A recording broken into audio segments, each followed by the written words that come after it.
Hollywood silver screen presenting Hitchhiker's Guide to Galaxy. कहानी की शुरुआत एक सुबह आर्थर के घर से होती है, जहां उठते ही उसको मालूम होता है कि कुछ लोग हाईवे लाइन बनाने के लिए बड़ी मशीन्स की मदद से उसका घर तोड़ने वाले हैं। मगर अपने घर को बचाने के लिए आर्थर मशीनों के सामने आकर लेट जाता है ताकि वो अपने घर को टूटने से बचा सके। ये सब चल ही रहा होता है कि तभी वहाँ पर फोर्ड नाम का एक व्यक्ति आता है जो कि आर्थर का दोस्त ही है। फोर्ड के पहुँचने पर आर्थर उसको सारी बात बताता है। दोस्त होने के नाते फोर्ड आर्थर को एक कैफे ले जाता है, जहाँ उसको वो कुछ अजीब सी बातें बताते हुए कहता है कि मैं एक एलियन हूँ और जल्द ही ये धरती खत्म होने वाली है। जिस पर शुरुआत में आर्थर कुछ खास यकीन तो नहीं करता, मगर उसकी बातें सुनता रहता है। बातों के साथ फ्लैशबैक में हमको दिखाया जाता है कि जब फोर्ड पहली बार अर्थ पर आया था तो अनजाने में हाथ मिलाने के लिए वो एक तेज स्पीड में चलती हुई कार के सामने आ जाता है। ऐसा होता देखकर आर्थर बीच में कूदकर फोर्ड की जान बचा लेता है। इसीलिए आज प्रेजेंट में फोर्ड भी उसकी मदद कर रहा था। खैर बैक टू प्रेजेंट, जहाँ फोर्ड आर्थर को रोवेन नाम के एलियंस के बारे में बताता है, जो खुद तो ज्यादा खतरनाक नहीं होते मगर अपने मालिक के ऑर्डर्स के लिए कुछ भी कर सकते हैं। और रोवेन्स अभी एक हाइपर स्पेस बाईपास बनाने वाले हैं, जिसके लिए अर्थ उनके बीच में आ रहा है। इसीलिए उन लोगों ने मिलकर फैसला किया है कि वो जल्द ही अर्थ को तबाह कर देंगे। फोर्ड आर्थर से पूछता है कि क्या कोई ऐसा करीबी है जिसको तुम पसंद करते हो और बचाना चाहते हो। अब फोर्ड की इस बात को सुनकर कहानी फ्लैशबैक में जाती है, जहां आर्थर ट्रिलियन नाम की एक लड़की को पसंद करता था। एक दिन दोनों डिनर के लिए बाहर गए हुए थे, मगर तभी वहाँ पर जेफर्ड नाम का एक व्यक्ति आता है और ट्रिलियम को देखकर कहता है कि मैं दूसरे ग्रह से आया हूँ और मैं तुमको भी स्पेस में घुमाऊंगा। अब ये सब सुनकर ट्रिलियम उसके साथ चली जाती है। आर्थर अपनी कहानी बता ही रहा होता है कि तभी फोर्ड उसको इंटरप्ट करते हुए बोलता है कि तुम्हारे पास समय बहुत कम है। और ये कहते हुए दोनों वहाँ से भागकर सीधे आर्थर के घर पहुँचते हैं, जहाँ आर्थर का घर पूरी तरह से तबाह हो चुका है। इतने में ही सभी लोग आसमान में एक बड़ी सी स्पेसशिप को देखते हैं, जिसको देख फोर्ड समझ जाता है कि रोवेन्स आ चुके हैं। जैसे ही स्पेसशिप अर्थ एटमॉस्फेयर में एंटर करती है, फोर्ड अपने गैजेट की मदद से रोवेन्स की स्पेसशिप में एंटर कर छुप जाता है। इसी के साथ रोवेन्स धीरे धीरे पूरी पृथ्वी को तबाह करना चालू कर देते हैं। इधर दूसरी ओर फोर्ड एक कैप्सूल आर्थर के सर में डाल देता है, जिससे अब वो किसी भी भाषा को समझ सकता था। मगर थोड़ी देर में रोवेन्स उनको अपने स्पेसशिप पे स्पॉट कर लेते हैं और सजा के तौर पर दोनों को स्पेस के काले अंधेरे में बाहर फेंक देते हैं। मगर लकीली दोनों को हार्ट ऑफ गोल्ड नाम का स्पेसशिप आकर बचा लेता है और हम देखते हैं कि इस स्पेसशिप में कोई और नहीं बल्कि जेफर्ड होता है, जो ट्रिलियम को लेकर गया था। जेफर्ड भी एक एलियन होता है और फोर्ड का कजन होने की वजह से फोर्ड उससे मिलकर काफी खुश होता है। साथ ही में हम ट्रिलियम को देखते हैं, जो पार्टी से अब तक स्पेस ट्रेवल ही कर रही होती है। ट्रिलियम आर्थर को देखकर काफी खुश होती है और साथ ही पार्टी से अचानक चले जाने के लिए आर्थर से माफी मांगती है और वो बताती है कि वो जल्द ही पृथ्वी पर वापस आकर उसको कॉल ही करने वाली थी। जिस पर आर्थर उसको पृथ्वी की प्रेजेंट कंडीशन के बारे में बताता है कि पृथ्वी अब पूरी तरह से तबाह हो चुकी है। तभी अचानक टीवी पर खबर चलने लगती है कि जेफर्ड नाम के एक एलियन ने हार्ट ऑफ गोल्ड नाम की एक स्पेसशिप को चुरा लिया है। ये पता चलते ही वाइस प्रेसिडेंट स्टेलर अपने बाकी टीम के साथ स्पेसशिप को ढूंढने के लिए निकल जाती है। इधर जेफर्ड सबको बताता है कि उसने ये स्पेसशिप मखारता नाम के प्लेनेट पर जाने के लिए चुराया है, क्योंकि वहाँ एक ऐसा जायंट सुपर कंप्यूटर है जिसका नाम डीप थॉट है और उसे हर चीज की नॉलेज है। फोर्ड का कजन सबको एक एंशिएंट रिकॉर्ड दिखाने लगता है। वो बताता है कि करोड़ों सालों पहले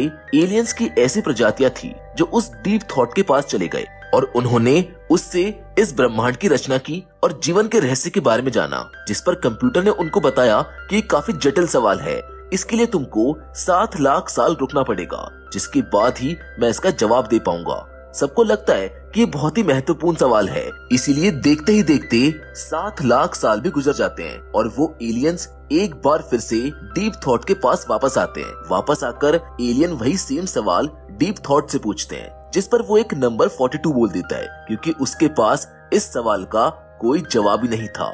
जिसको सुनकर सभी लोग उस कंप्यूटर को बुरा भला कहने लगते हैं, जिस पर डीप थॉट उनसे कहता है कि तुम्हारा सवाल ही गलत है, इसीलिए एक अच्छे जवाब के लिए एक मजबूत सवाल खोज कर लाओ। इसीलिए ये सारे एलियंस ब्रह्मांड के बारे में जानने के लिए अल्टीमेट क्वेश्चन की खोज में निकल जाते हैं। जेफर्ड इतनी ही कहानी सबको बताता है और कहता है कि मैं इन सारे रहस्यों के बारे में जानना चाहता हूँ, इसीलिए मैं मकार्ता जा रहा हूँ और वहाँ तक सिर्फ ये हार्ट ऑफ गोल्ड नाम की शिप ही जा सकती है, इसीलिए मैंने इसको चुरा लिया है।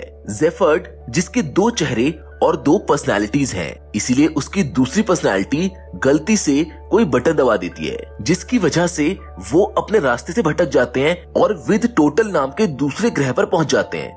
इस प्लेनेट पर जेफर्ड का दुश्मन कबूला रहता है। सारे लोग मिलकर जेफर्ड और उसके लोगों को बंदी बनाकर कबूला के सामने ले आते हैं। कबूला के सामने आते ही जेफर्ड उससे मकार्त का पता पूछते हुए वहां जाने का रास्ता बताने को कहता है, जिसके जवाब में कबूला उसके सामने एक डील पेश करता है, जिसके अनुसार वो रास्ता तो बताएगा मगर उसके बदले उन्हें उसके लिए एक पॉइंट ऑफ गन लानी होगी। दरअसल इस गन के इस्तेमाल से वो किसी का भी माइंड रीड कर सकता है और ऐसा ना करने पर वो सबको हमेशा के लिए बंदी बनाकर यहीं अपने प्लैनेट विद टोटल पर रख लेगा। जेफर्ड मकार्ता के पते के बदले में उसकी शर्तों को मान लेता है, मगर कबूला गारंटी के रूप में उसका एक सर या फिर यूं कहे कि उसकी एक पर्सनालिटी को अपने पास रख लेता है। चारों लोग वहां से जब निकल ही रहे होते हैं कि तभी रोवेंस आकर हमला करते हुए ट्रिलियम को कैदी बनाकर अपने साथ ले जाते हैं, जहां अजीब अजीब प्रकार के एलियंस को देखकर ट्रिलियम काफी डर जाती है। जबकि दूसरी तरफ ये तीनों लोग ट्रिलियम को छुड़ाने के लिए जेल चले आते हैं। वहीं जेल में कैद ट्रिलियम को मालूम चलता है कि अर्थ को डिस्ट्रॉय करने का ऑर्डर प्रेसिडेंट ने ही दिया था। दरअसल ऑटोग्राफ समझकर उन्होंने एक पेपर पर साइन कर दिए, जो कि अर्थ को डिस्ट्रॉय करने के लिए एक ऑर्डर पेपर था।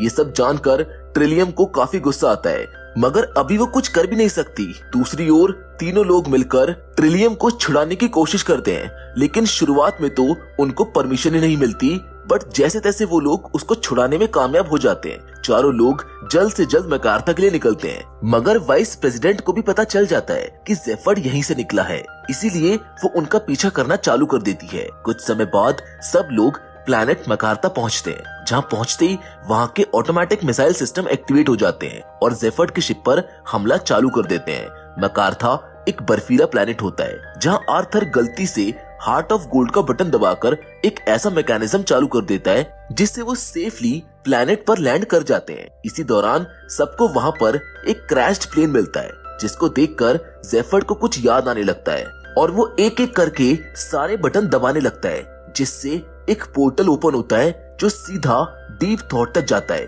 पोर्टल के थ्रू जेफर्ड, फोर्ड और ट्रिलियम कंप्यूटर के पास पहुंच जाते हैं, मगर जैसे ही आर्थर और मार्विन, जो कि उनका रोबोट होता है, पोर्टल को क्रॉस करने की कोशिश करते हैं, वो पोर्टल बंद हो जाता है और ये दोनों उस बर्फीली जगह पर फंसे रह जाते हैं। थोड़ी देर के बाद वहाँ उनको स्लार नाम का एक आदमी मिलता है, जो आर्थर को बताता है कि वो अलग अलग तरह के प्लैनेट्स बनाता है, जहाँ एक बटन दबाते ही वो तीनों मानो स्लार की फैक्ट्री में पहुँच जाते हैं और वो देखते हैं कि कैसे स्लार नए नए ग्रह बना रहा था।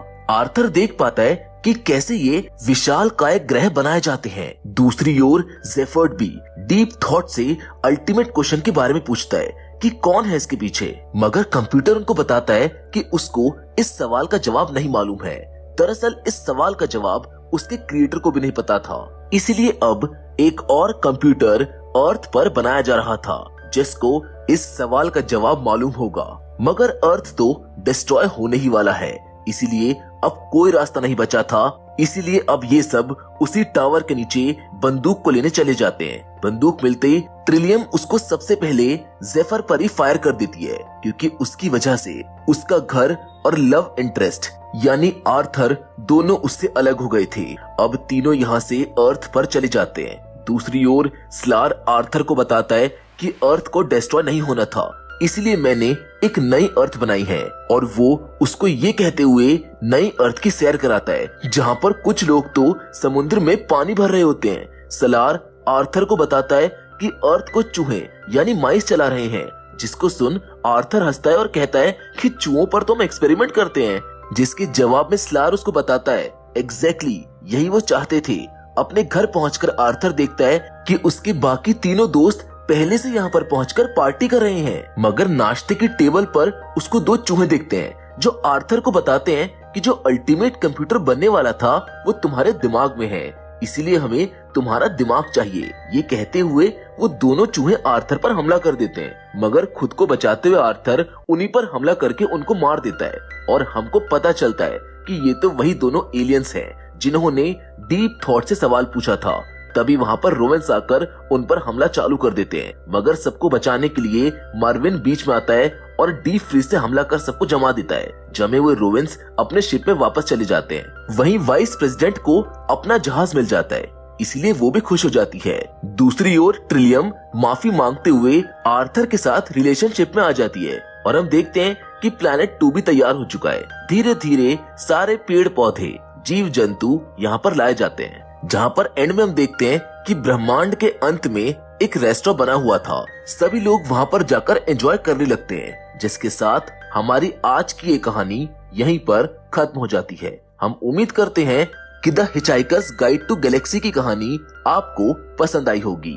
फिलहाल तो आज की वीडियो में बस इतना ही, लेकिन हम फिर से जरूर मिलेंगे और वो भी एक और नई इंटरेस्टिंग कहानी के साथ। मगर हमेशा की तरह तब तक के लिए धन्यवाद।